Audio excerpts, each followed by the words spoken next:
What's wise? What's wise? What's wise? What's wise, my people? What's wise? Yeah, this is wise thoughts, wise moves, wise clues for you guys to be wise too. Wise Talk Podcast. And I'm the wise guy, not the fool. We're going to talk about some things today. A few subjects today we're going to talk about. We're going to talk about favoritism. We're going to talk about a little influencing people and stuff like that. We're going to get straight off into the story today about this right here.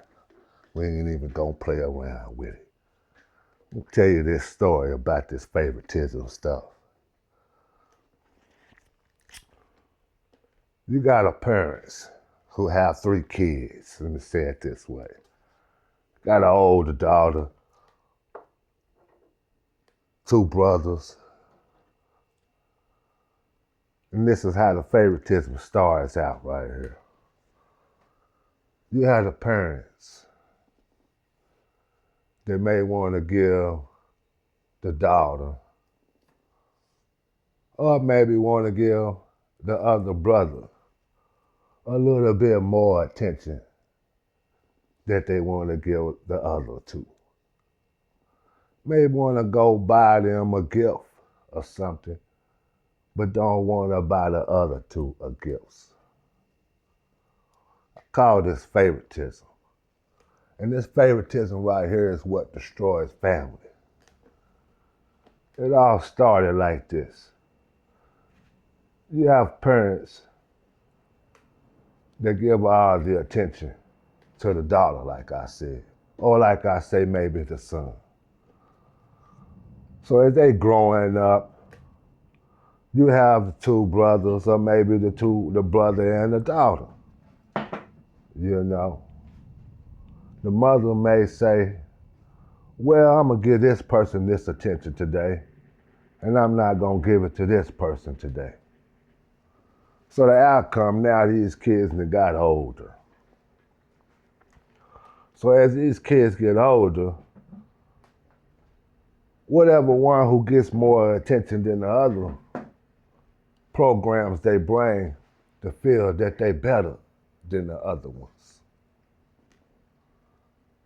The other 2 who don't get the attention that the other one have, they program their brain they's not feeling loved, or no one even cares about them. So this is the beginning of the favoritism that destroys family. So now we have these kids getting older, like I say, and now they grown. Whatever one got more attention than the other one grows up thinking they better than the other one. It all goes back to the influence too, because favoritism leads to influencing someone to do something that they're really not even supposed to be doing. So this favoritism is what I'm talking about, that destroys families. The daughter may ask, one day she get older, she may say, hey, moms and pops, I'm trying to get this car today. Or maybe I'm trying to need some help of paying this rent today, right? So moms and pops automatically just jumps up and just go ahead and go get this car, or maybe just go ahead and just go pay their rent. But they forgetting about the other 2 kids that they have. These other 2 kids need the same type of help as the other one that they helping more. So the outcome of all of this is that now you have kids growing up to be adults that don't even love each other, all because the parents chose to be favoritism. This destroyed families. This destroyed homes. Destroyed friendships. It actually destroys some of the guys out here that's playing sports because you have favoritism that goes on even around them. The superstar get more love than the other person that play good defense. The other person may get more love because he's closer to the owner, but don't even know how to play defense or know how to shoot the basketball. So he may get more love that way. So I'm gonna ask this question today. Do you think favoritism is a sin?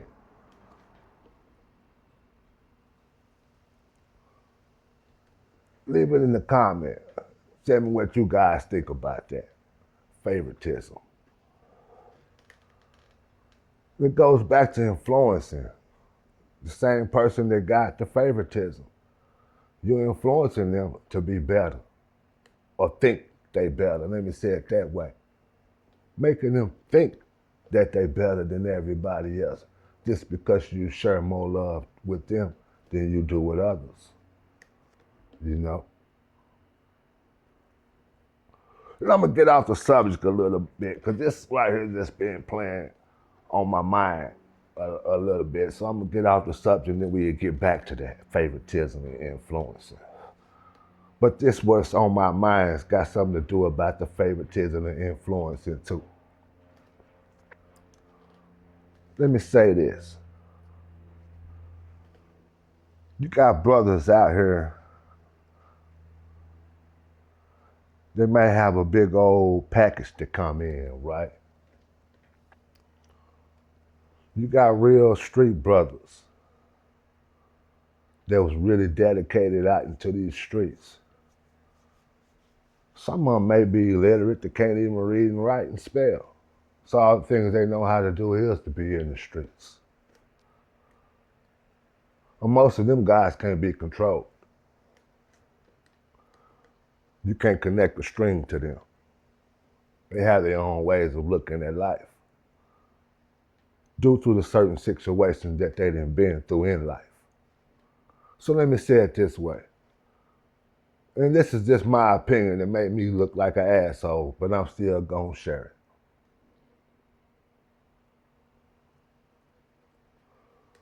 it. Yeah, these guys that come around here with these backpacks. You got the homeboy. Let me say it this way first.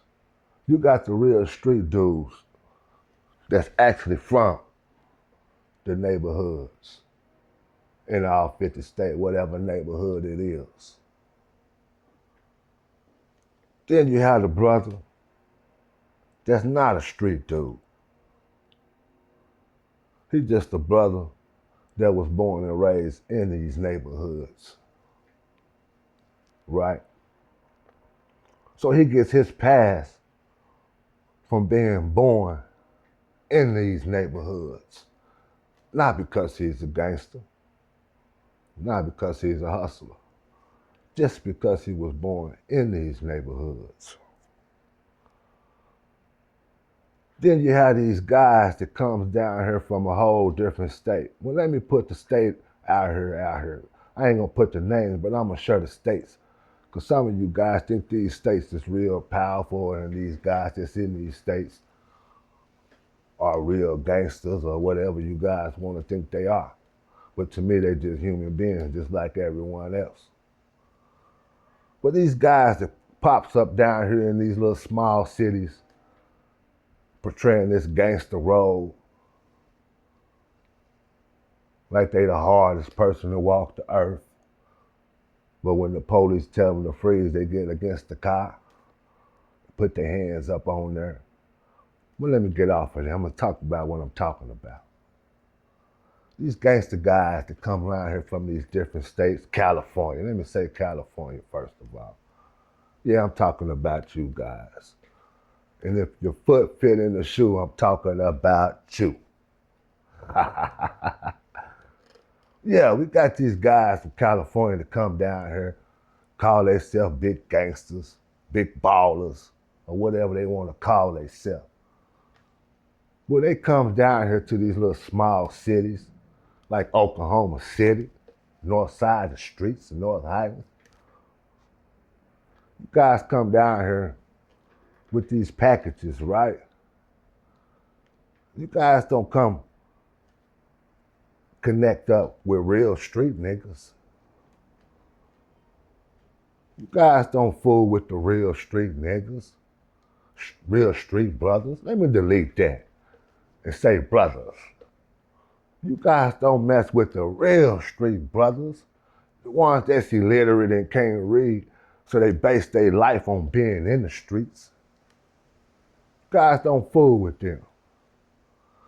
What you guys do, you California guys, because you're the only ones that I done been around, so let me say it that way. What you guys do is come around to these small cities and get these backpack boys, these little boys that call themselves from the streets. They not from the streets. They just guys that lived in the hood. That's it. But you guys will give these people like them a package.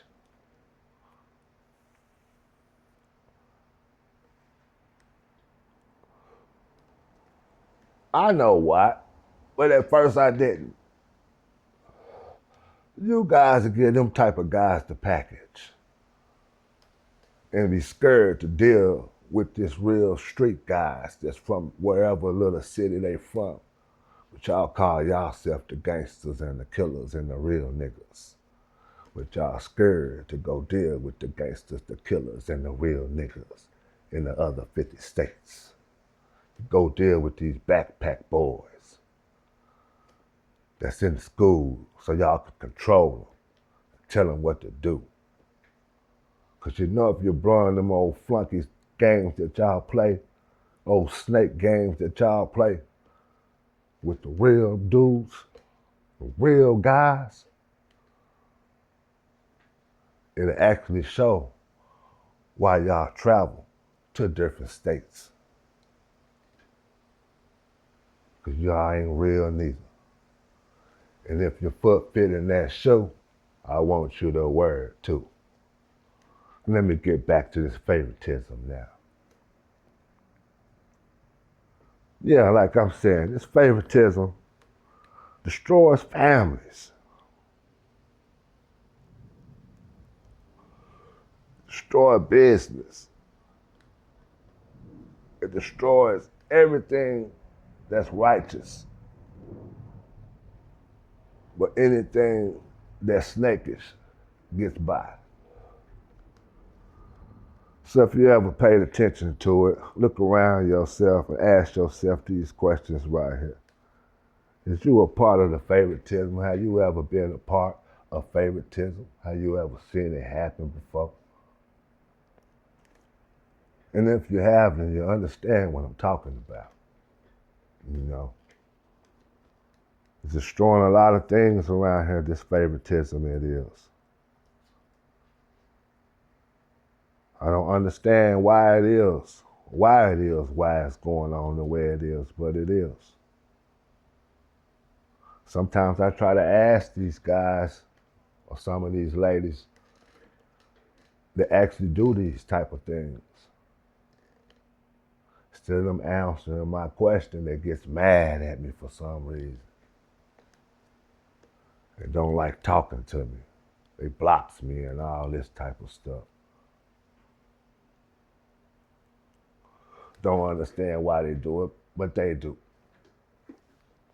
So that's why I asked you guys the question. Do you think favoritism is a sin or not? Because you don't get nothing good out of that. Most of the time, the ones that do it, they runs to their God. Most of the time, they'll tell you this: I don't care what nobody think about me, as long as God love me. Most of the time, you hear that out some of their mouths. Them the ones that you actually know that they know what they doing is wrong. They show it by their actions, not by their words.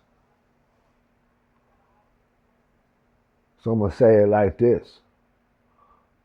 Go outside one day, pop the hood of your car. You got a positive post and you have a negative post on your battery. I want you to unplug, disconnect that negative post for those that say you don't need negative in life to get by. Unplug that negative post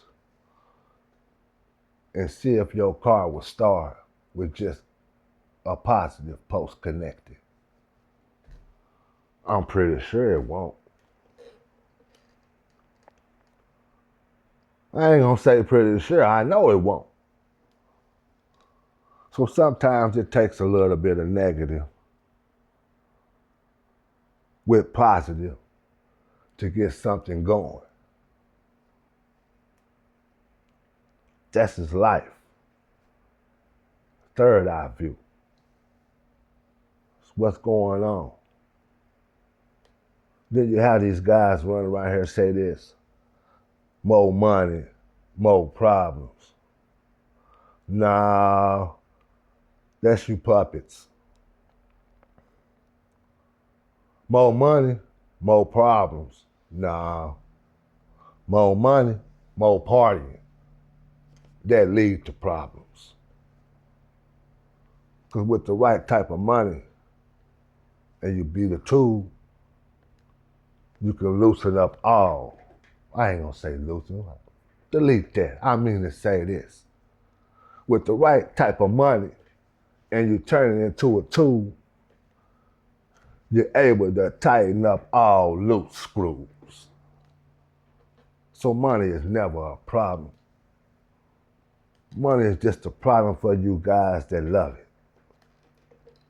And that's my third eye view. It all goes in with the favoritism. Because with the favoritism, it all goes back to someone sharing money with someone that ain't sharing it with the other, or someone sharing love that ain't sharing with the other, or someone sharing attention that isn't sharing with the other. It's kind of crazy that it's going on like this. And just the other day, I'm gonna get off the subject, I was speaking to this pastor,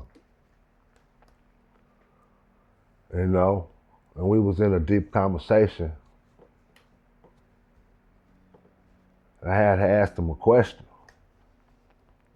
about certain things that I seen in this book. Yeah, I'm a little bit off the subject, I know. I had asked him a little questions about some things that I had seen in this book. Right?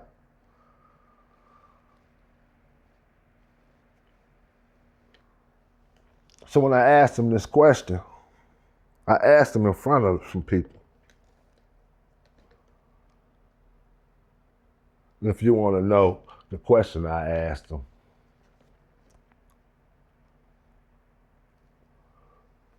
I'm not going to share it today. I may share it on another one. But I'm going to tell you, when I asked him this question, I asked him, he couldn't answer the question. What he did was ask me this: did I want to have to go out? Not did I want to have, did I want to go out to eat with him to discuss the question that I asked him? So to me, I was thinking he needed to go do some homework because the question I asked him was too serious. Well, I ain't gonna make y'all wait. I asked him this: why pastors don't tell the people that come to Sunday service that God is in them? Why do he tell them to pray to a spirit instead of ask the God that's in others for forgiveness?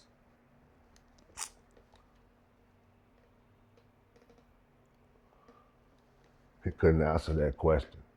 He wanted to have a dinner and talk about it with just me and him. So right then, it just told me a lot of things about what's going on out here and why it's going on out here. It goes back to the favoritism again and the influencing that favoritism do to people. You know, you can influence them to be positive with the favoritism. You can influence them to be negative with the favoritism. It's all about how you doing it. So I came up with this. If I can't give all of my kids $5, I'm not gonna give neither one of them $5. What I am gonna do is share the love that's priceless, so all of them will feel it. It'll never be a day where I'm not around and my kids will be talking about how I gave one of them $100 and gave one of them $20 and gave the other $5. That's the favoritism that separate and that influence others not to come together. Because there's nothing but anger that you put off inside people when you operate this way. So I give you an answer to stop it. And if you can't share it with everybody, don't share it with nobody. To share love is priceless. And that's my third eye view. Wise thoughts, wise moves, wise clues. For you to be wise too. In this Wise Talk podcast. And I'm the wise guy, not the fool. I swear to God on my blood. And I'm out.